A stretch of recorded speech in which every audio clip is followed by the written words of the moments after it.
Le vestiaire du Real Madrid débat sur Haaland, Mbappé. Le débat de qui est le meilleur entre Kylian Mbappé et Erling Haaland est arrivé jusque dans les vestiaires du Real Madrid. Depuis longtemps, ce débat prend une place importante dans les discussions entre les supporters madrilènes. Qui de Erling Haaland ou Kylian Mbappé est le plus fort et surtout, lequel serait la meilleure recrue pour renforcer le collectif merengue? Les dirigeants madrilènes ont déjà tranché depuis longtemps en faveur du Français, mais tout le monde au sein du vestiaire ne semble pas être d'accord avec l'idée que Mbappé soit le numéro 1.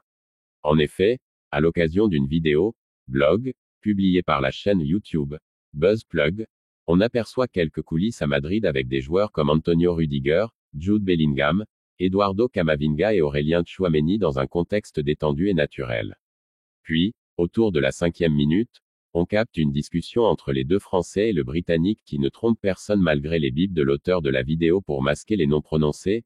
Ils sont en train d'échanger à propos d'Erling Haaland et Kylian Mbappé. C'est un bon gars, mec, lance Bellingham.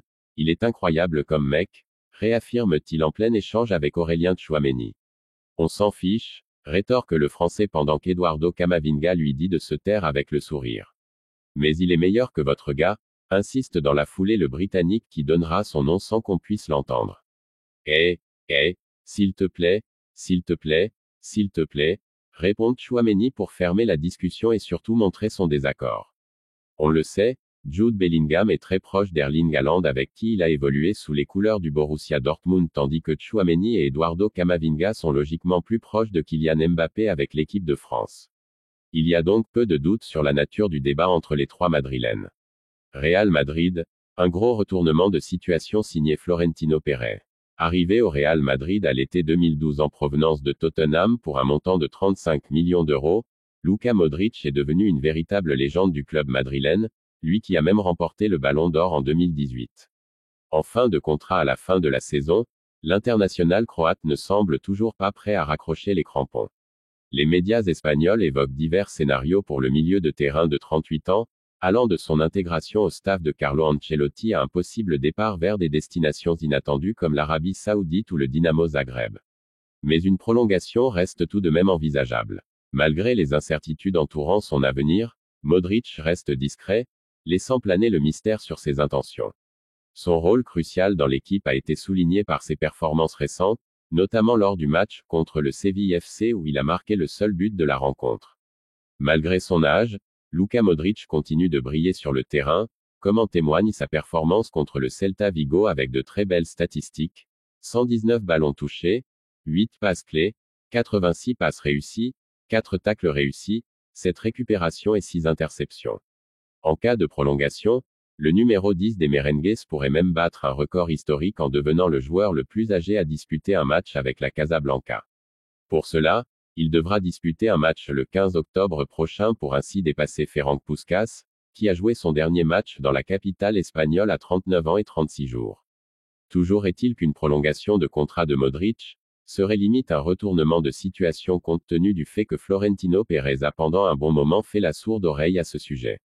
Mercato. Le Real Madrid prend l'avantage sur le PSG dans un dossier à 40 millions d'euros. Le Real Madrid pourrait jouer un autre mauvais tour au PSG, l'été prochain. La formation de Florentino Pérez aurait pris l'ascendant sur son rival dans un dossier à 40 millions d'euros. Kylian Mbappé devrait signer au Real Madrid, en fin de saison. L'attaquant va quitter le PSG au terme de son contrat et probablement s'engager sur une longue durée avec la formation merengue. Les négociations se poursuivraient concernant son contrat. Mais les Madrilènes pourraient jouer un autre mauvais tour aux Parisiens. Selon Marca, le club de la Maison Blanche a pris l'avantage sur le PSG dans le dossier de Lenny Yoro. Le média affirme même que la signature du Lillois au sein de la Maison Blanche est en bonne voie. Malgré leurs moyens, Chelsea et Paris seraient notamment distancés. Le Real Madrid prêt à miser entre 30 et 40 millions d'euros. Le quotidien précise que Jorge Mendes est passé au-delà de ses relations fraîches avec Florentino Pérez pour discuter du cas du défenseur. Le Real Madrid serait finalement disposé à miser entre 30 et 40 millions d'euros pour faire venir le joueur. Soit bien moins que ce à quoi le LOSC prétendait jusque-là, 100 millions d'euros. Les Madrilènes pourraient profiter du fait que le défenseur souhaite signer chez eux pour mettre la pression sur Lille. Âgé de 18 ans, Lenny Yoro a pris part à 34 matchs, cette saison, pour 3 buts inscrits. Son contrat court jusqu'en juin 2025, ce qui contraint les dirigeants nordistes à envisager son transfert. Le joueur n'a a priori pas peur de franchir la haute marche qui sépare son club actuel de la formation madrilène.